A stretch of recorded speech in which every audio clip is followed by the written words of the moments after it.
नमस्कार।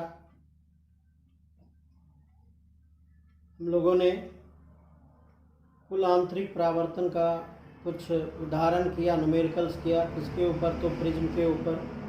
तो इससे आपका एक क्वेश्चन भी पूरा हो जाता है कि जो प्रिज्म होते हैं, तो प्रिज्म से जब प्रकाश की किरण कुल आंतरिक परावर्तन करता है तो वह चमकदार नज़र आता है। क्यों? तो उसका कारण यही था, आपने देखा था कि जब प्रकाश की किरण एक माध्यम से दूसरे माध्यम में जाती है, या आपका ये प्रकाश की किरण हवा से जब कांच के माध्यम में जाती है तो वह इस प्रकार से आपतित होती है कि उसका कुल आंतरिक परावर्तन हो जाता है। कुल आंतरिक परावर्तन के कारण समस्त प्रकाश वापस लौट जाती है। इसी कारण प्रिज्म चमकदार नजर आता है। और मोटा मोटी आप देखिएगा कुल आंतरिक परावर्तन में लगभग 100%, 1% अवशोषण हो जाए तो हो जाए, लेकिन 99% तो गारंटेड है, वह वापस लौट ही जाता है। तो जितनी चमक वाली प्रकाश अंदर प्रवेश की पूर्ण आंतरिक परावर्तन के कारण, उतनी ही प्रकाश अगर वापस चली आए तो वह काफी चमकदार नजर आता है। आपने एक उदाहरण को किया, अब हम इसके दूसरे उदाहरण को करने के लिए जा रहे हैं कि भाई जो पानी का बुलबुला है, हवा का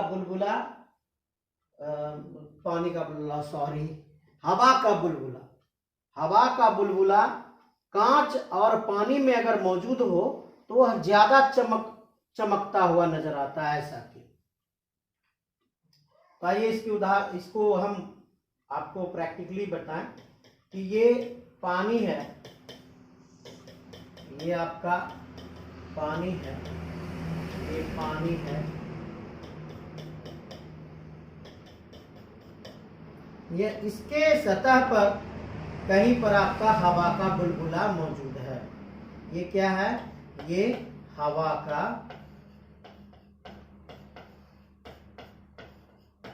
बुलबुला है, बुलबुला है। बस गौर से सिर्फ समझिएगा, आप खुद थ्योरी लिख दीजिएगा। तो ये जो बुलबुला था ये कहां मौजूद था? ये पानी के सतह पे मौजूद था। अगर ये पानी का उपरला सतह है तो एक किरण ये चली, इस पर आपतित हुई, आपतन के बाद ये अभिलंब है। यह किरण किस माध्यम से किस माध्यम में जा रही है? तो ऊपर हवा है, नीचे पानी है। यह विरल से सघन की ओर जा रहा है। इसका अपवर्तनांक 1 होता है, इसका अपवर्तनांक लगभग 1.33 होता है। तो यह विरल से सघन की ओर जा रही है और यह अभिलंब की ओर झुकेगी। अभिलंब की ओर झुकने के बाद यह बुलबुले से टकराती है।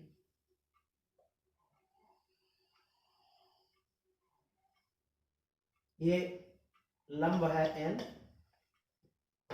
ये किरण आई, ये कोण I है, ये कोण R है।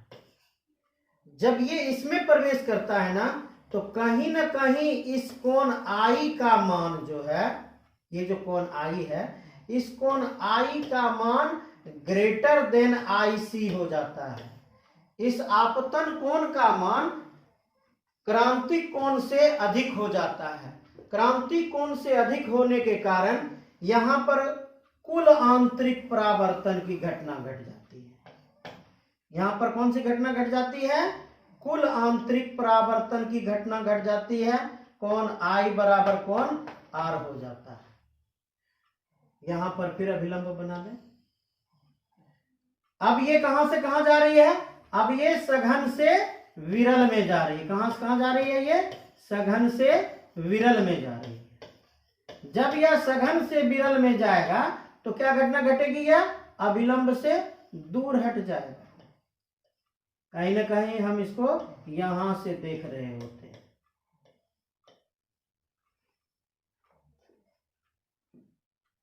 तो जब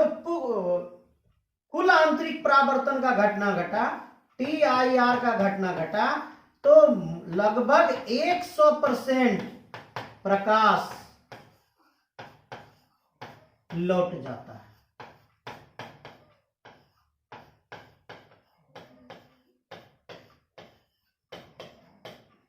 अप्रॉक्स में है, ये लगभग में है। आपको क्या बोले, हो सकता है 1% अवशोषण हो, लेकिन 100% प्रकाश लौट जाता है। तो ये किरणें जितनी प्रकाश गई थी, कुल उतनी ही किरणें वापस लौट गई। तो ये जो किरणें वापस लौटी, ये किरणें कैसी दिखेगी, चमकदार दिखेगी। ये घटना क्यों घटित हुआ, तो आप देखिए यहां से जब ये प्रवेश करने लगा, किसमें, हवा में, तो यह हवा के बुलबुला में प्रवेश किया, तो यहां फिर दो माध्यम बन गया। ये बन गया आपका सघन माध्यम और हवा बन गया आपका विरल माध्यम।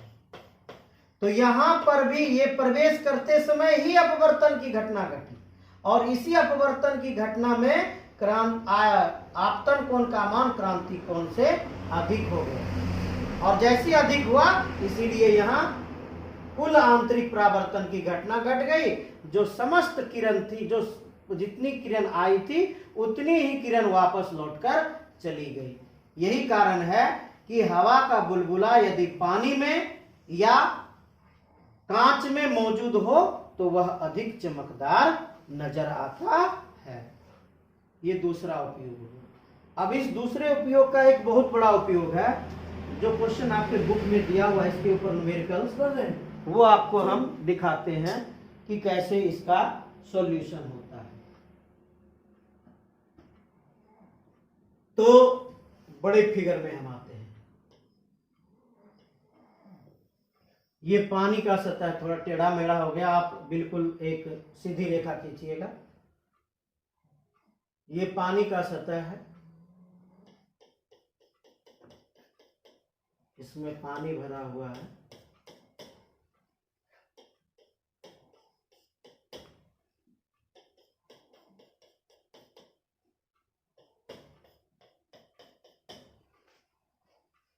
इसके सतह पर कहीं फिर वही एक बुलबुला हम स्थित कर देते हैं,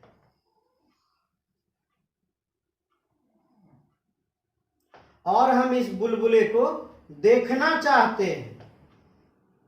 क्या करना चाहते हैं हम इस बुलबुले को, इस बुलबुले को हम देखना चाहते हैं। तो सबसे पहले इसके ऊपर हम एक अभिलंब बना लेते हैं, बिल्कुल सीधा, ये रेखा बिल्कुल सीधा। कोई दिक्कत यहां तक में हमको नहीं नजर आ रहा है। ये पानी का सतह है, ये पानी का सबसे ऊपरला सतह है। इसको आप अंतरा पृष्ठ भी कर सकते हो, ये अंतरा पृष्ठ है। क्यों भाई इसको अंतरा पृष्ठ बोले, क्योंकि यह हवा, ऊपर हवा और नीचे पानी, दोनों को एक दूसरे से अलग कर रहा है, इसलिए इसको क्या बोलेंगे, अंतरा पृष्ठ बोलेंगे। एक किरण चली, यहां पर आपतित हुई, अभिलंब बना दिए। अब क्या घटना घटेगी, पानी से चलकर हवा में जा रहा है, तो पानी से चलकर जो हवा में जा रहा है, तो यहां पर अपवर्तन की घटना घटेगी। ये कोण I, ये कोण R। दूसरी किरण चली,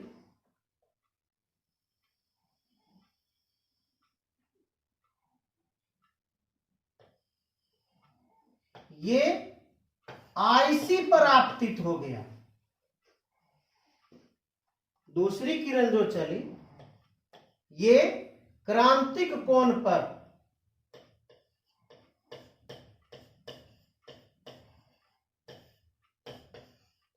आपतित हो गई। अब क्या घटना घटेगी, अब तो यह बिल्कुल इस सतह पर स्पर्श रेखीय बनते हुए बाहर निकल जाएगी।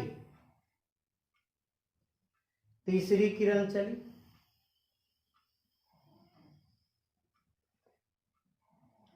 लंब बना लीजिए, ये जो आई है, अब इस आई का मान IC से बड़ा है।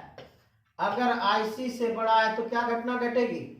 कुल आंतरिक परावर्तन हो जाएगा। ये आपको दिखाई पड़ेगा? ये दिखाई नहीं देगा आपको। ये जो कुल आंतरिक परावर्तन हुआ ये दिखाई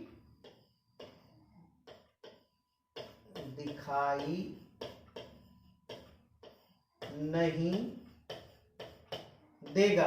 दिखाई क्यों नहीं देगा भाई? तो ये तो टकराया और वापस उसी माध्यम में लौट गया जिस माध्यम से आया था। आप चाहें तो यहां आप और पानी दे दीजिए। ये पानी ही पानी है, पानी ही पानी है, पानी ही पानी है। भिंगाइएगा नहीं पेपर को, पानी ही पानी है। चलिए, तो ये जो किरण गया, ये जो लौट के वापस आया, ये अपवर्तन कोण R, I बराबर R। लेकिन ये जो I था, ये I का मान IC से अधिक था। IC से अधिक होने के कारण इसमें क्या हो गया? कुल आंतरिक परावर्तन हो गया। तो ये हमें दिखाई नहीं देगा। दिखाई कहां तक देगा? दिखाई हम यहीं तक देगा। इसके बाद जैसे ही आगे बढ़ेंगे कुल आंतरिक परावर्तन होना शुरू हो जाएगा। अगर ये किरण आपका ठीक इसी के सटा रहता, यहीं पर रहता, तो क्या होता? ये दिखाई देता क्या? ये भी तो वापस पीछे की ओर लौट जाता ना। क्यों? क्योंकि इसका जो आई ये है, ये आई का मान IC से बड़ा हो जाएगा। IC यहीं तक है, इससे बड़ा हो जाएगा। तो आपको किरण कहां तक दिखाई देगा? आपको किरण यहीं तक दिखाएगा। क्या इस तरह की घटना इधर नहीं होगी? इस तरह की घटना, ये सारी घटना इधर भी घटित होगी। ऐसे गया, ऐसे गया। दूसरी घटना ऐसे हो गया। तीसरी घटना, जैसी तीसरी घटना होगी, ये तीसरी घटना में दिखाई ही नहीं देगा। ये लौट कर वापस चला आएगा, लौट कर वापस चला आएगा, क्योंकि ये IC है। तो आपको कहां तक की किरण दिखाई देगी? आपको इधर, ये बाउंड्री हो गया। कुल आंतरिक परावर्तन जहां तक बना, सॉरी, क्रांतिक कोण जहां तक बनेगा वहीं तक की किरण दिखाई देगी। और ये किरण जो है ना, आपको एक वृत्तीय रूप में दिखाई देगा। इतने से एरिया में आपको ये किरण दिखाई देगा। अगर ये इतना सा एरिया बना तो ये आकृति किसका है? ये आकृति वृत्त का है। ये आकृति किसका है? ये आकृति वृत्त का है। इतने से एरिया में चमक आएगा। इधर जो पानी है, इधर के पानी में ये चमक नहीं बिखेरेगा। इसीलिए इसका नाम क्या पड़ा? वृत्ताकार प्रदीप्ति। वृत्ताकार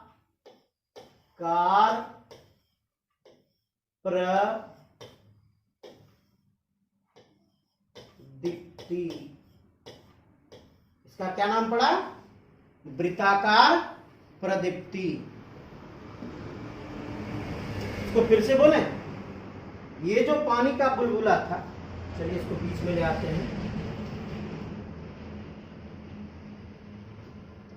थोड़ा सा बड़ा कर दो।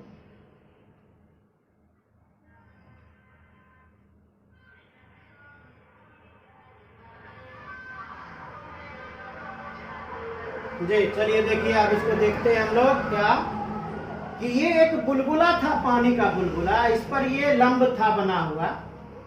एक किरण, पहली किरण चली, इस अंतरापृष्ठ पर आपतित हुई। आपतन के बाद चूंकि यह सघन से विरल की ओर जा रहा था, इसलिए अभिलंब से दूर हट गया। दूसरी किरण चली, यह कहां आपतित हो गया? तो यह क्रांतिक कोण पर आपतित हो गया। दूसरी किरण कहां आपतित हो गया? दूसरी किरण क्रांतिक कोण पर आपतित हो गया। क्रांतिक कोण पर आपतित हुआ तो यह कहां चलना शुरू कर दिया? यह स्पर्श रेखीय हो गया, ये इधर चलना शुरू कर दिया। चूंकि यहां से आगे चलना शुरू कर दिया, इसके बाद अगर यहां भी कोई किरण आपतित होगा तो वह भी पीछे लौट जाएगा। यहां पर जो भी किरण आपतित होगा वह कहां लौट जाएगा? पीछे लौट जाएगा। तो हमको कहां तक का एरिया दिखाई पड़ेगा? यहीं तक का ना। जो नीचे आ रहा है वो तो किरण बाहर निकलेगा नहीं। हम बाहर से देखेंगे, पानी में डूब के तो नहीं ना देखेंगे। हम पानी में डूब के नहीं देखेंगे, हम बाहर से हवा वाले माध्यम से देखेंगे। तो हवा वाले माध्यम में ये किरण कुल आंतरिक परावर्तन वाला किरण पहुंचा ही नहीं, तो हम देख ही नहीं पाएंगे। तो यहाँ तक की एरिया इधर को देखे, अब इधर भी सेम वही घटना घटी, तो सेम वही घटना घटने के बाद हम लोग यहीं तक की एरिया को देख पाए।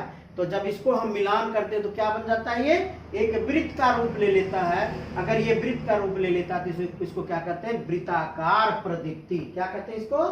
वृत्ताकार प्रदीप्ति, सर्कल ऑफ इल्यूमिनेशन। क्या कहते हैं इसको? वृत्ताकार प्रदीप्ति, सर्किल ऑफ इल्यूमिनेशन। तो चलिए इसको हम अब देखिए कितना अच्छा इसका न्यूमेरिकल्स बनता है। आपके बुक में है ये। क्या मिला आपको? आपको मिला इस तरह बढ़ गया क्या? तो चलिए बाद में मिटा लेंगे। इस तरह मिला आपको। इसको थोड़ा चलिए, और क्या मिला? तो यहां पर आपने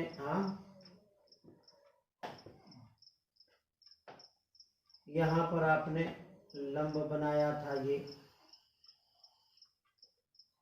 अगर यहां पर हम एक रेखा खींच दें, यहां पर एक रेखा खींच दें, तो ये जो था ये क्या था? ये क्या था? ये क्रांतिक कोण था, जहां तक की किरण को हम देख पा रहे थे। ये क्या था? ये भी क्रांतिक कोण था, जहां तक के किरण को देख पा रहे थे।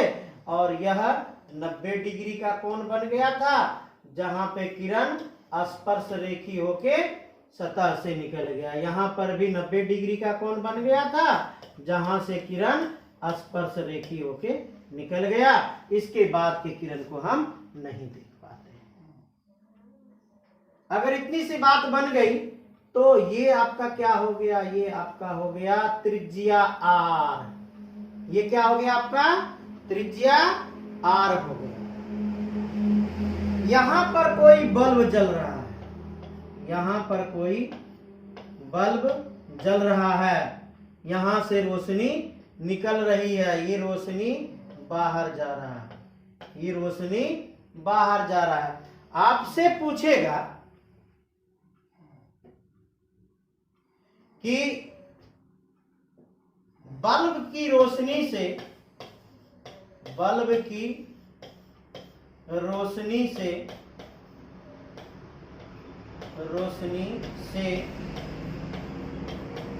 कितना क्षेत्रफल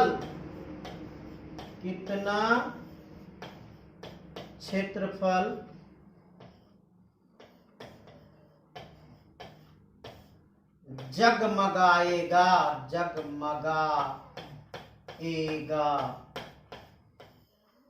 इसको क्या बोले शुद्ध भाषा में?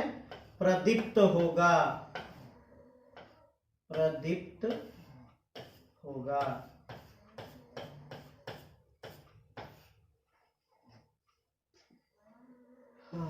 चलिए, तो हमको सबसे पहले यहां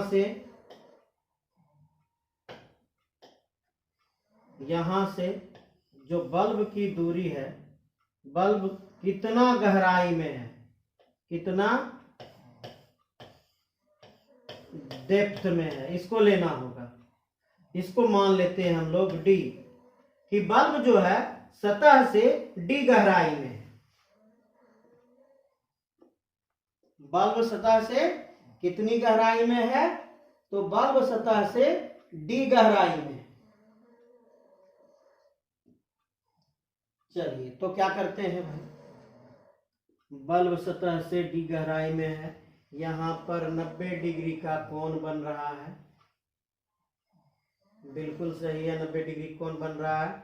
ये कोण आईसी है, ये और ये तो देखिए दो रेखा, एक रेखा ये वाला, एक रेखा इधर वाला, ये भी लंब है और ये भी लंब है।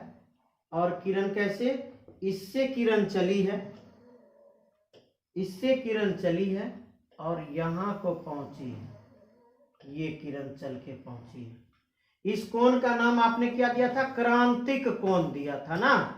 इस कोण का नाम आपने क्या दिया था, क्रांतिक कोण। देखिए यहाँ पे क्रांतिक कोण दिया था। तो देखिए दो समांतर रेखा है, इसको अगर N1 मान लें, इसको N2 मान लें, तो N1 समांतर N2, अगर ये दोनों समांतर रेखा है तो ये कोण आईसी होगा, तो ये कोण भी आईसी होगा। तो ये कोण आईसी है तो ये कोण कितना हो जाएगा, ये कोण आईसी हो जाएगा। ये कोण आईसी है तो ये कोण क्या हो जाएगा, ये भी कोण आईसी हो जाएगा। कोई दिक्कत? उस फिगर को देख के आप दोनों कोण को देख सकते हो। ये आईसी कहां से है, पीछे भी देख सकते हो आप। ये आईसी देखो यहाँ अंतिम वाला कोण, जहां के बाद किरण वापस लौट रही थी। आईसी इधर भी देखो, कहां यहाँ देखो, आईसी यहाँ, ये देखो यहाँ के बाद किरण वापस लौट रही थी। तो ये वाला कोण ये लंब के साथ, और ये वाला आईसी ये लंब के साथ, बीच में भी लंब है, तो हमारे पास 3 लंब है। देखिए वहां है क्या, यहां भी तो देखिए, एक लंब, 2 लंब, 3 लंब है ना। इन 3 लंब के बीच में, पहले लंब के बीच में आईसी बन रहा है, इधर भी आपका आईसी बन रहा है। अगर ये आईसी बन रहा है तो ये भी कोण आपका आईसी बनेगा, ये आईसी बन रहा है तो ये भी कोण आपका आईसी बनेगा। ये त्रिज्या आर है, ये जो मान है यहां से यहां तक का, इसका क्या मान माने आप, इसको डी माने हो, गहराई डी। देखिए यहां से नीचे की ओर, इस ओर, ये क्या है, गहराई है। यहां तक का मान कितना, जहां तक बल्ब है वहां तक डी है। तो चित्र जो वो बन के तैयार हो रहा है उसको मिटा देते हैं। आप अब समझ गए होंगे, इसको मिटा लेते हैं।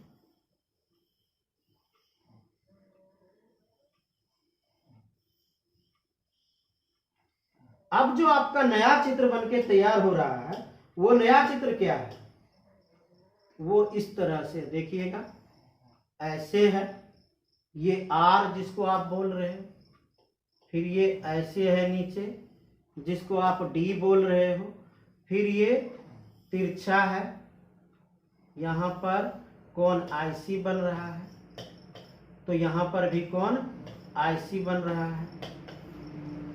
वहां पर कोण आईसी बन रहा था तो यहाँ पर भी कोण आईसी बन रहा है। ये 90 डिग्री का कोण, ये 90 डिग्री का कोण। अगर ये 90 डिग्री का कोण है तो इस कोण के कारण ये लंब हुआ, परपेंडिकुलर, ये क्या हुआ, ये बेस हुआ। तो आप यहां सूत्र लगा सकते हो, tan IC equal to P by B R by D। हमको R का मान निकालना है, तो R बराबर हम लिख सकते हैं, R बराबर D इंटू tan IC, क्योंकि त्रिज्या मालूम होगा तभी तो आगे का काम करेंगे। तो R बराबर क्या मिला आपको, R बराबर D इंटू tan IC। अब tan का वैल्यू कैसे प्राप्त करेंगे भाई, तो tan का वैल्यू प्राप्त करने के लिए हमारे पास क्या है, कर्ण है, क्या है, साइन का वैल्यू निकाल लें। अगर साइन का वैल्यू निकालते हैं तो क्या आ सकता है,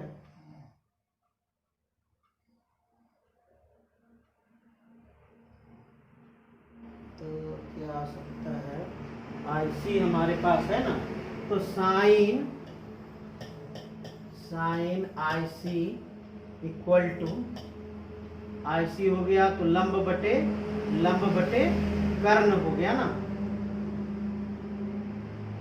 लंब बटे कर्ण हो गया, या mu r by mu d भी तो लिख सकते हैं ना। म्यू आर बाहर का माध्यम, म्यू आर बाहर का माध्यम, म्यू डी ये पानी वाला माध्यम, डेंसर रेरर,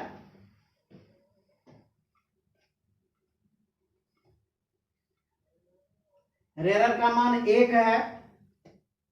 ये हवा वाला माध्यम है, अगर हवा वाला माध्यम है तो इसका मान कितना होगा 1। इस स्थिति में हम क्या लिख देंगे, sine i c equal to 1 by mu, mu जान रहे डेंसर है, ये पानी वाला माध्यम है, यहां से जो पानी वाला माध्यम उधर गया था, म्यू आई सी बराबर 1 बाय म्यू आ गया। अगर ये 1 बाय म्यू आ गया तो मान तो रख सकते हैं ना, साइन आई सी ये हो गया पी बाय एच, यानी आई 1 को कह देंगे पी और म्यू को क्या कह देंगे, इसको नीचे लाइए, 1 को क्या कह देंगे, साइन के कारण 1 को कह देंगे पी और म्यू को कह देंगे एच कर्ण। तो इसका मान हो गया पी, पी का इसका मान हो गया 1। चलिए इस फिगर को दोबारा बनाते हैं।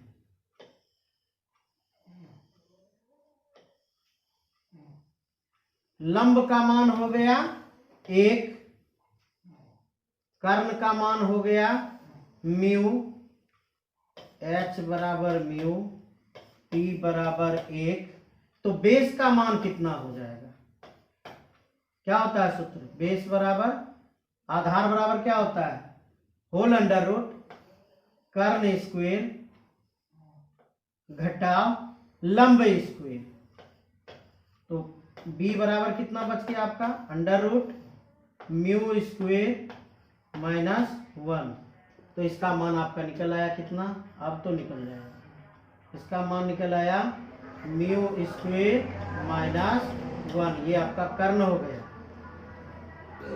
आप यहां से 10 का सूत्र निकाल सकते हैं, r बराबर क्या लिखा, 10 into sorry d into 10 IC, फिर लिख देते हैं, चलिए 10 IC, r बराबर d इंटू 10 IC, IC हो गया यहाँ लिखे 10 IC बराबर p बाय b, तो p बाय b, p का मान हो गया, p का मान हो गया 1, अब b का मान हो गया, ये b का मान हो गया under root mu square minus 1, तो यहाँ क्या लिख देंगे d into 1 by under root mu square minus 1, ये आपका किसका मान निकल गया, r का मान निकल गया। क्वेश्चन क्या पूछ रहा है, कितना क्षेत्रफल जगमगाएगा, क्षेत्रफल पूछ रहा है वृत्त का ना, तो वृत्त का क्षेत्रफल क्या होता है, वृत्त का क्षेत्रफल बराबर pi r square, pi r का मान कितना निकला, d by under root mu square minus 1 का होल स्क्वायर, यही निकला, इतना सा ही क्षेत्रफल इसमें जगमगाएगा। इसके ऊपर आपको 2 क्वेश्चन देते हैं, सूत्र लगाइए, या आप उसको सबसे पहले क्या सूत्र नहीं लगाइए, उसको देख के इसी तरह विस्तार कीजिएगा, सूत्र लगाइएगा ना तो 1 से 2 लाइन में आंसर आ जाएगा। आप क्या कीजिएगा, उसको इस तरह से विस्तार करके बनाइएगा, तो आपको मैं एक क्वेश्चन बता रहा हूं, ऐसा थोड़ी कि पूरा किताब का क्वेश्चन बता रहा हूं, एक क्वेश्चन बताया, इसके ऊपर आपको क्या करना है, उस एक क्वेश्चन को जो क्वेश्चन देंगे उसको थोड़ा सा प्रैक्टिस कीजिएगा, इसके ऊपर तोड़ के, जैसे उसको प्रैक्टिस कीजिएगा आपका आंसर, आपको ये वाला फार्मूला भी दिमाग में बैठ जाएगा और आंसर भी निकालना आएगा। क्वेश्चन तो दे देंगे, आंसर एक अगर चाहिएगा तो 1 लाइन में निकाल लीजिएगा। चलिए क्वेश्चन है कि एक टंकी,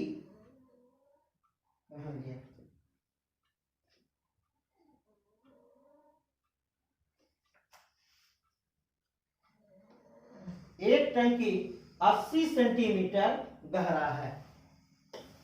एक टंकी 80 सेंटीमीटर गहरा है, जो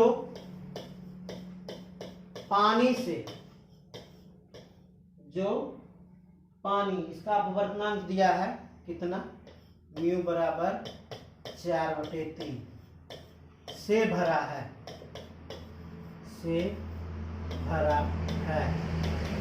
इस टंकी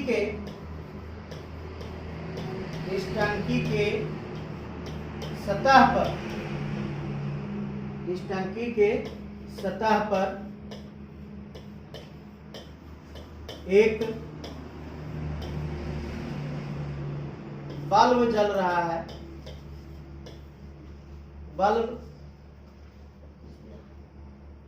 रहा है, या बल्ब रोशनी दे रहा है।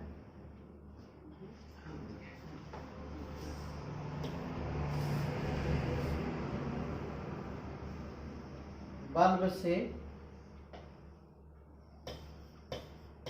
रोशनी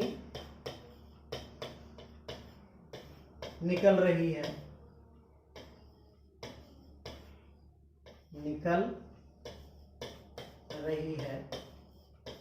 बताएं कितना क्षेत्रफल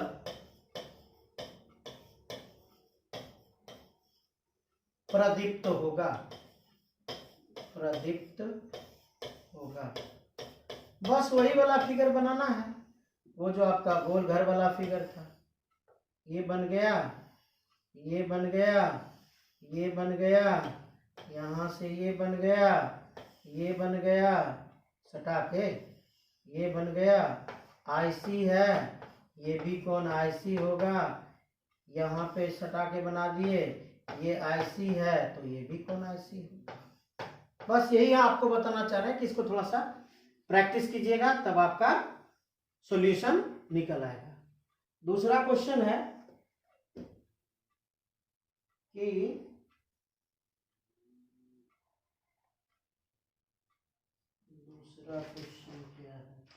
दूसरा क्वेश्चन है कि एक टंकी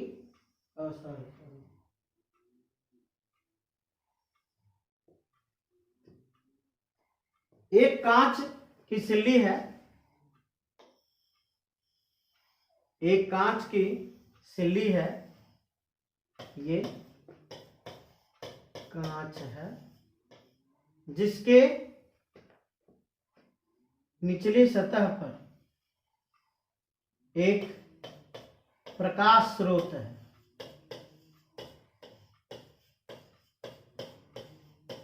इसके निचली सतह पर प्रकाश स्रोत है।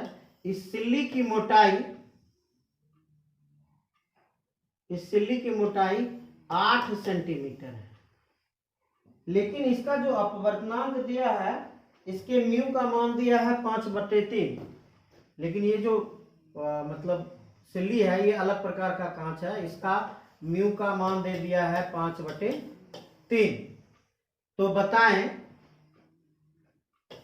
तो बताएं कितना क्षेत्रफल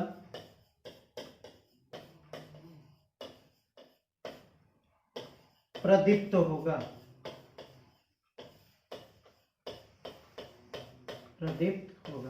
सेम इसका भी फिगर बन जाएगा। यहां से लेंगे, ये ऊपर चले गए, सीधा रेखा, मेरे ऐसा गलती नहीं कीजिएगा।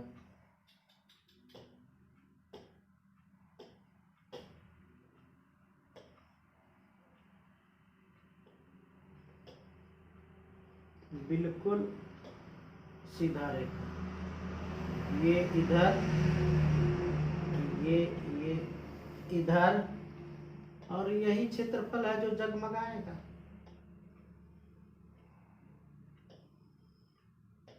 कौन आईसी, ये कौन भी आईसी, कहाँ से, यहाँ से, ये कौन भी आईसी हो गया, ये त्रिज्या आर हो गया, ये आपको 8 सेंटीमीटर मोटाई दे ही दिया है। इसका मान आप इससे निकाल लेंगे फार्मूला से। इसका मान फार्मूला से कहाँ है, ये वाला मान, ये वाला मान b बराबर अंडर रूट 2 माइनस 1, यहाँ से मान निकाल ही लेंगे। r का मान आपको प्राप्त करना है, r का मान प्राप्त करना है, और आपको r का मान मिला होगा, क्या मिला था देखिए r का मान d इंटू 1 बाय, ये वाला d into 1 by under root mu square minus 1,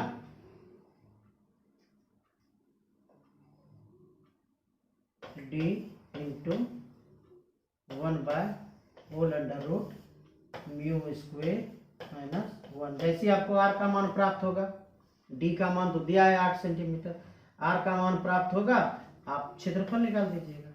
क्षेत्रफल बराबर पाई r स्क्वायर, ये r आपका यहाँ चला जाएगा। इतना सा सॉल्यूशन आप कीजिएगा, आगे के वीडियो में फिर देखेंगे क्या करना है। धन्यवाद।